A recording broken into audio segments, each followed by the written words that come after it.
మన ప్రభువైన యేసుక్రీస్తు నామములో మీ అందరికీ కూడా హృదయపూర్వకమైన వందనాలు చెల్లిస్తూ ఉన్నాను. ఈ ఉదయము దేవుని వాగ్దానం మన కొరకు కాబట్టి మనందరం కూడా మరొకసారి ఉదయకాలంలో పరిశుద్ధ గ్రంథముల నుండి కొద్ది నిమిషాలు మనము వాక్యాన్ని జ్ఞాపకం చేసుకొని దేవాది దేవుడి ఉదయకాలంలో మనతో మనందరితో ఆయన మాట్లాడబోతూ ఉంటుండగా ఆయన మాట్లాడుతున్నటువంటి ప్రతి మాటను మనం వినగలిగితే మన జీవితాల్లో మన బ్రతుకుల్లో దీవెనికరమైన మేలులు కలుగు చేయడానికి పరిశుద్ధాత్మ దేవుడు ఈ ఉదయాన్నే యోకువనే ఆకాశ పక్షులు ఎవరిని తెల్లవారు మునిపే నిన్ను నన్ను లేపిన విధంగా లేచిన మనందరము కూడా కొద్ది నిమిషాలు దేవుని వాక్యాన్ని మనం చదువుకొని వాక్య భాగం నుండి పరిశుద్ధమైన దేవుడు మనతో ఈ ఉదయం ఏం మాట్లాడబోతున్నాడని ఒక్కసారి మనము గ్రహించి ఆయన కొరకు ఎదురు చూడగలిగితే పరిశుద్ధాత్మ దేవుడు తన గ్రంథములోని కొద్ది విషయాలు మనతో మాట్లాడబోతూ ఉన్నాడు. ఆయన ఏ వాక్యం ద్వారా ఈ ఉదయకాలంలో మీతో నాతో మాట్లాడబోతున్నాడు మనం చూడగలిగితే ఇర్మియా గ్రంథములోని కొన్ని విషయాలు ఆత్మదేవుడు నీతో చెప్తున్నాడు. ఇర్మియా గ్రంథము 27వ అధ్యాయము 11వ వచనములో చివరి మాటలను మనం చదువుకొని కొద్ది విషయాలు మనం జ్ఞానం చేద్దాం. చూడండి, చివరి మాటగా రాచున్నాడు 11వ వచనంలో 27 ఇర్మియా 27:11 వచనంలో, నేను వారికి నెమ్మది కలుగ చేతును.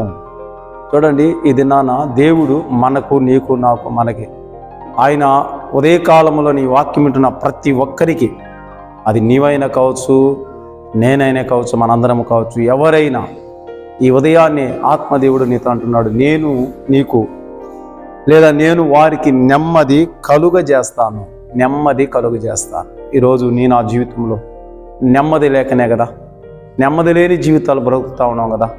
మరి ఈరోజు నీకు నెమ్మది ఉందా? అన్నీ ఉన్నాయి, నెమ్మది ఉందా? పొలం ఉంది, నెమ్మది ఉందా? వ్యవసాయం చేస్తున్నావు, నీకు నెమ్మది ఉందా? వ్యాపారంలో ఉంటున్నావు, నెమ్మది ఉందా?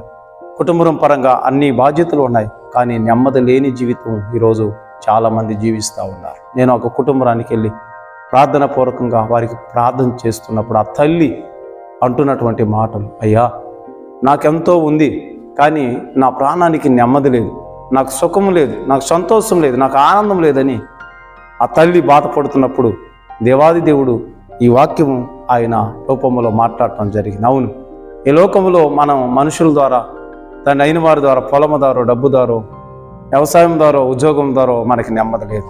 ఇవన్నీ ఉన్నా కూడా నెమ్మది లేని బ్రతుకు మనం బ్రతుకుతాం.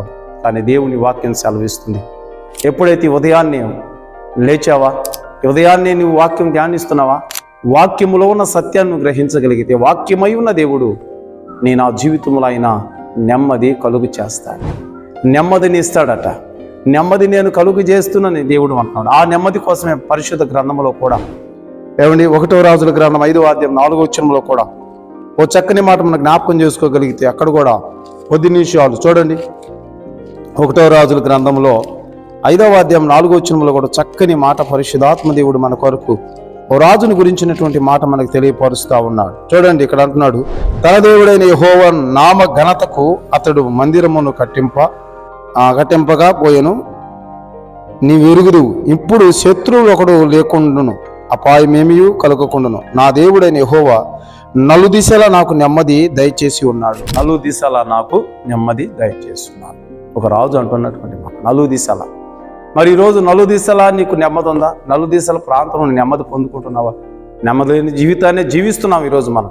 తండ్రి కావచ్చు, తల్లి కావచ్చు, కుమారులు కావచ్చు, ఎవరైనా కానీ ఈరోజు చదువు విషయంలో కానీ వ్యాపార విషయంలో కానీ అన్నీ సమృద్ధిగా జరుగుతున్నాయి, కానీ హృదయంలో ఎక్కడో నెమ్మది లేని స్థితి, నెమ్మది లేని బ్రతుకు మనం బ్రతుకుతా ఉన్నాం. కానీ ఆత్మదేవుడి ఉదయాన్ని వాక్యం వింటున్నటువంటి నిన్ను నన్ను మనలను ఆయన అంటున్న వాక్య రూపంలో దేవుడు మనతో మాట్లాడుతుంది, నేను నీకు నెమ్మది కలుగు చేస్తాను. మరి నెమ్మది పొందుకోవాలంటే మనం ఏం చేయాలని అంటే దేవుని నామాన్ని బట్టి ఉదయాన్ని వాక్యం అన్న నీవు కొద్ది నిమిషాలు ప్రార్థన పూర్వకంగా దేవుడిని, ప్రభువా నా జీవితంలో నెమ్మది లేదు, నెమ్మది లేని జీవితాన్ని జీవిస్తున్నాను కాబట్టి నాకు నెమ్మది కలుగు చేయమని అంటే ఆయన వాక్య రూపంలో 1వ రాజుల 5:4లో చూడండి, నలు దిశలా నెమ్మది కలుగు చేసిన దేవుడు నీకు కూడా నెమ్మదిని దయచేయడా.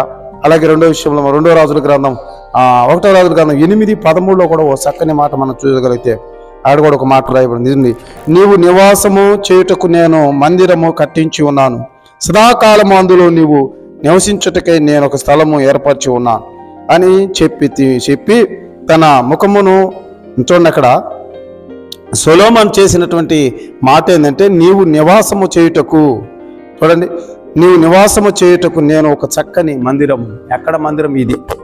దేవునికి మనము మన హృదయంలో చోటు ఇవ్వగలిగితే, దేవాది దేవుడు మన హృదయంలోకి రాగలిగితే, దేవుని వాక్కులు ఇక్కడ ఉండగలిగితే, దేవుని నామం పరిశుద్ధత నీ హృదయంలో ఉండగలిగితే నీకు నెమ్మది.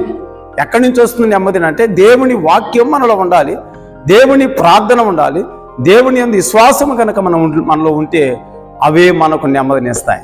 ఆ మాటలు లేదా ఆ వాక్యము లేదా ప్రార్థన నీకు నెమ్మదినిస్తుంది. ఆ నెమ్మది పొందే స్థలం ఎక్కడంటే దేవుని మందిరం. ఎక్కడుంది మందిరం? నీ హృదయమే కదా. మరి దేవునికి వాక్యానికి చోటిస్తున్నావా? దేవుని ప్రార్థనకి సమయం ఇస్తున్నావా? దేవుని విశ్వాసముతో ముందుకు నడవగలుగుతున్నావు? ఉదయాన్నే వాక్యం వింటున్నావు, బాగానే ఉంది. వాక్యమన్నా నీవు నాతో కలిసి ప్రార్థన చేసి కొద్ది నిమిషాలు ప్రభువుకి చోటించి ప్రభువుతో కొద్ది నిమిషాలు కనుక గడపగలిగితే దేవుడు నీ జీవితంలో ఒక నెమ్మదిని దయచేయబోతా ఉన్నాడు. ఆ నెమ్మది నువ్వు పొందుకోవాలి. వాక్యం నీ కుటుంబం, నీవు, నీ పిల్లలు నెమ్మదిగా ఉండి నెమ్మది పొందుకొని నీ జీవితం ఆశీర్వదించబడేటట్లుగా మీ కొరకు నేను ప్రార్థన చేస్తున్నాను. తలవంచు ప్రార్థనలో. పరిశుద్ధుడైన మా తండ్రి, కృప కలిగిన మా యేసయ్యా నీకు వందనాలు. ఇదిగో ప్రభా, ఈ ఉదయకాలము దేవుడి వాక్యం నాయన మా కొరికే నువ్వు మాట్లాడుతూ వచ్చావు. మాట్లాడిన ఈ మాట నమ్మట అవును. ఈ లోకంలో ఎన్ని ఉన్నా అన్ని సంపాదించినా నాయన నెమ్మది లేని బ్రతుకు మేము బ్రతుకుతున్నాం. కానీ మాకు నెమ్మది కావాలి. ఎక్కడుంది? ఎక్కడికి వెళ్తే నెమ్మది ఉందనంటే ప్రభా, నీ వాక్యమే మాకు నెమ్మదిని ఇస్తుంది. నాయన నీ ప్రార్థనే మాకు నెమ్మదిస్తుంది. నీలో నడవడమే మాకు నెమ్మదిస్తుంది. అందుకే మందిరం అనగా, అయా ఇదిగో మా హృదయము నీ మందిరముగా మార్చబడినప్పుడు, నీలో మాలోకి నాయన చోటిచ్చినప్పుడు మేము నెమ్మది పొందుకుంటాం. అట్టి నెమ్మది వాక్యమైన ప్రతి బిడ్డ కూడా పొందుకోవడానికి కృప చూపి, ఈ ఉదయకాలం ప్రతి బిడ్డను మీరు దర్శించి ఆశీర్వదించి దీవించి కృపలో వర్ధిల్లింప చేసి వారందరికీ నెమ్మది దయచేయమని యేసు నామములో ప్రార్థిస్తున్నాము తండ్రి. ఆమేన్. ఆమేన్. అందరికీ వందనాలు.